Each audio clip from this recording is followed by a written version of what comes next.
Did we ever end up finding out what was wrong with the school lunches we were being served, or did everyone just grow up and move on? Because let me tell you, this guy hasn't. I'm traumatized. I don't know about the rest of you guys. I don't know how you're able to keep living knowing that we were fed literal slop and sludge, but hey, I'm here to remind you about that. It's no secret that the school cafeteria is not serving Michelin grade food, but bro, some of this stuff you showed at Gordon Ramsay, he's putting the chrome to his dome and saying goodbye. We're gonna start off with everybody's favorite food, which cafeterias still found a way to make disgusting.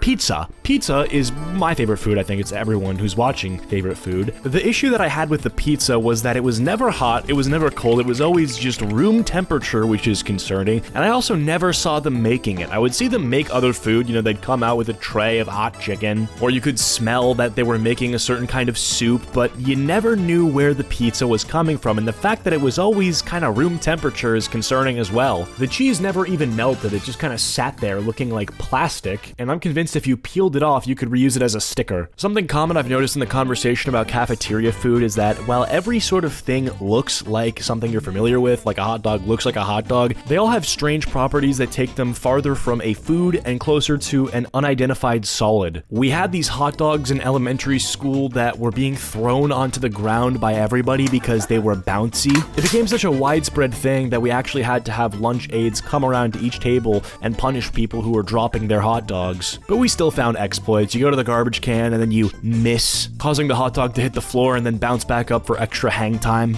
And then there was the salad bar. Every school had one and every school pretended like this was the healthy option, but let's be real, nobody touched it. The lettuce was always wilted, the tomatoes looked like they had been sitting out for weeks, and the dressing was questionable. And for the brave souls that actually got a salad, good luck finding croutons that didn't taste like cardboard. Only time the salad bar was getting any consideration or attention was if the lunch line was just too long. You skip breakfast and you're just feeling extra hungry that day.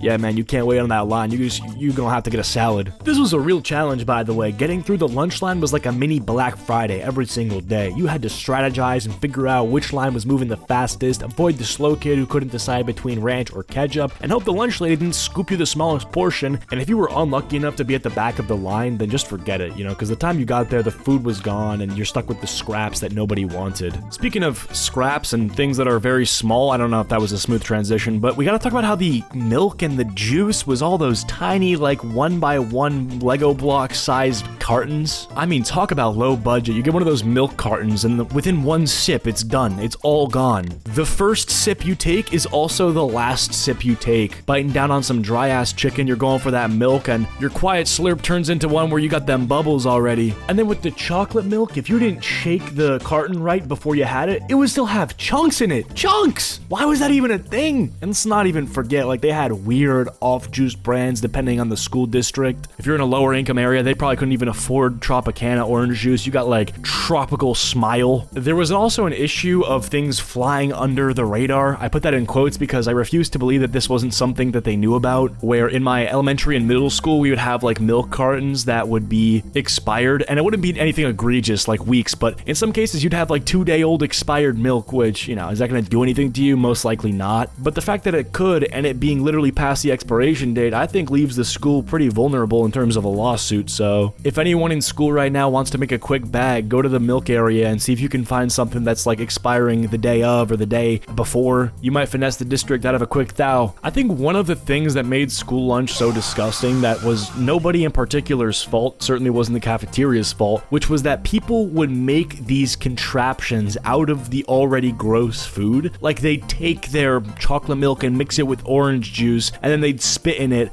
and then they'd, you know, get hot dog oil into it, stir it up, and like give it to someone. It's taking the grossness of the already yucky food and multiplying it by 10. The craziest part, I'm not gonna lie to you, is I did this too. I thought it was funny and cool. I'd tap my buddy on the shoulder and be like, yo, you gotta see what I just made. And it's like a hot dog inside of a taco shell with whipped cream on it. And he'd look at me, he'd be like, yeah, that's pretty good, but it's missing something. And then he just pours a fuck ton of chocolate milk on it. Like, that was peak. I don't care what anyone says, that was peak life, that was peak humor.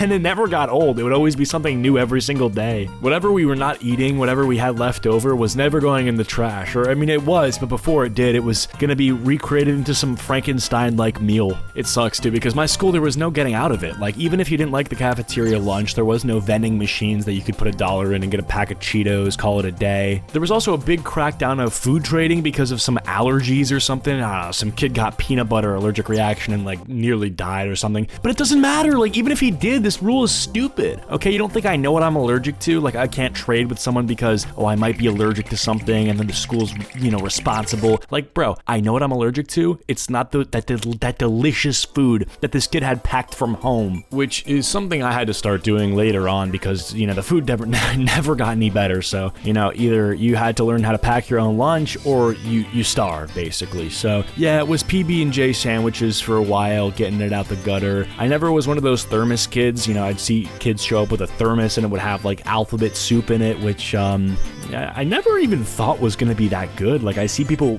carrying that thing around like every day and it's like, is it worth it? And I think I associate the thermos with a certain type of pretentiousness and pompousness because all the kids I knew who had one turned out to be like these, class president, very political type, student politics, model UN type people. They're like, yeah, my thesis on I'm actually interning at NATO. Adjusts tie. Yes, diplomacy and thermoses. It's like, yeah, I kind of know how this is going, brother. You also weren't allowed to leave the school to get lunch until high school. At high school, you could, walk around and grab something from like a gas station, or you could leave the campus to get some kind of grub. But middle school, high school, no chance. Which that one I really don't like. Maybe I get the no leaving campus thing, and maybe this is a problem that I viewed things this way, but I really don't see the issue with like Uber Eating a pizza to the cafeteria if you want to have it and you're hungry. Like, maybe it makes kids feel left out or something, but they should feel left out because they are literally left out. Like, this is way better than the crap that they're eating, and if I have the means to get something that isn't the crap they're eating,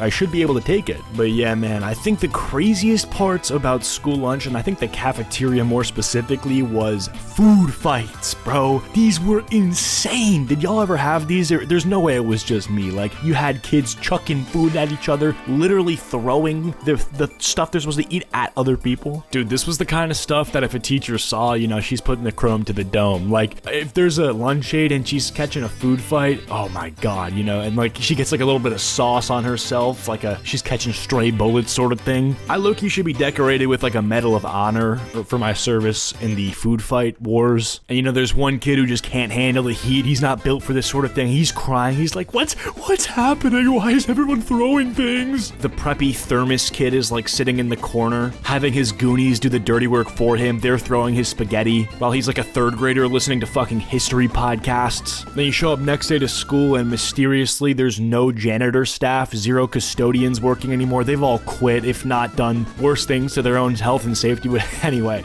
it's a bit of a dark note, but we're at the 8-minute mark, so what can I say, man? Hey, hope you guys enjoyed this video. If you have, please be sure to leave a like. If you haven't, no, well, sucks, I guess. I don't know. Subscribe though, and I'll see you guys all in the next one. Peace.